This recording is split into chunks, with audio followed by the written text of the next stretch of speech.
What stage of perimenopause are you in? Are you feeling off lately?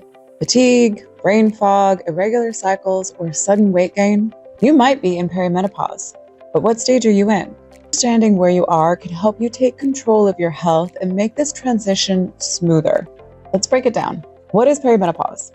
Perimenopause is the transition leading up to menopause, typically starting in your late 30s to early 40s. It's not a one-size-fits-all experience. There are distinct stages, and each comes with its own set of symptoms. Some women sail through it, while others feel like their body has been hijacked. So let's talk about the stages of perimenopause and what you might be experiencing at each phase. Phase 1, early perimenopause. Cycles may still be regular, but slightly shorter or longer. Subtle symptoms include fatigue, mood swings, disturbed sleep, and increased PMS symptoms. Estrogen starts to fluctuate, but progesterone is declining. Phase 2, mid-perimenopause. You might see more noticeable cycle irregularity. Periods may become closer together or start skipping. Symptoms tend to intensify. You have night sweats, anxiety, worsening PMS, and even weight gain.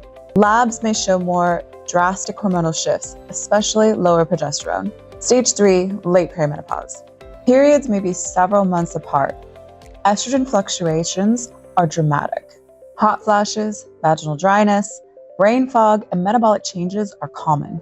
This stage is the closest to menopause, which is officially diagnosed after 12 months without a period. What labs can tell us? Many women wonder, should I get lab tests? The answer?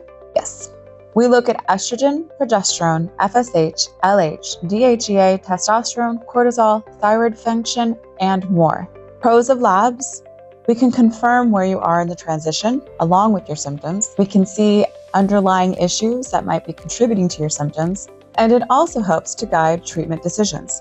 Cons of labs: hormones fluctuate daily, making single snapshots less reliable. Symptoms and overall health history matter just as much as the numbers do. Let's go beyond hormone replacement and talk about how to ease the transition. The good news?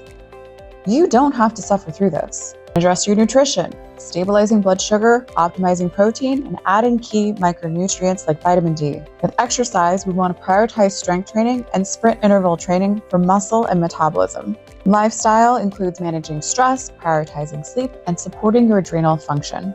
There are numerous supplements and herbs such as maca, ashwagandha, magnesium, omega-3s, and targeted hormone-supportive botanicals. Now that you know the stages, where do you think you are? Drop a comment below. I'd love to hear from you. If you're looking for personalized guidance, check out my 5-day hormone reset. It's free and it's a great first step towards feeling like yourself again. Subscribe for more hormone tips, and I'll see you in the next video.